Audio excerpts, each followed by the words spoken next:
ಗೀತೆಯನ್ನು ನಡೆಸಿಕೊಟ್ಟಂತಹ ಶ್ರೀಮತಿ ಲಕ್ಷ್ಮೀ ಮತ್ತು ತಂಡದವರಿಗೆ ಧನ್ಯವಾದಗಳು. ಚನ್ನಪಟ್ಟಣದ ಹೆಸರಾಂತ ಉದ್ಯಮಿಗಳು ಹಿರಿಯರು ಆದ ಶ್ರೀ ರಾಮನಾಥ್ ಅವರು ವೇದಿಕೆಗೆ ಆಗಮಿಸಬೇಕು ಅಂತ ಕಡಿಮೆ ಮನವಿ. ದಯಮಾಡಿ ನಮ್ಮ ಪದಾಧಿಕಾರಿಗಳು ನಮ್ಮ ವೇದಿಕೆಗೆ ತಕ್ಕ ಬರಬೇಕು ಅಂತ ಅವರಿಗೆ ಮನವಿಯನ್ನು ಮಾಡ್ತಾ ಇದ್ದಾರೆ.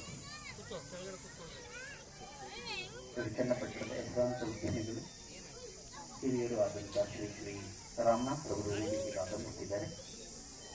ಅವರನ್ನ ನಮ್ಮ ಸಪ್ತಋಷಿ ಚಾರಿಟಬಲ್ ಟ್ರಸ್ಟ್ ಪದಾಧಿಕಾರಿಗಳು ವೇದಿಕೆಗೆ ಕರ್ಕೊಂಡು ಬರ್ತಾ ಇದ್ದಾರೆ.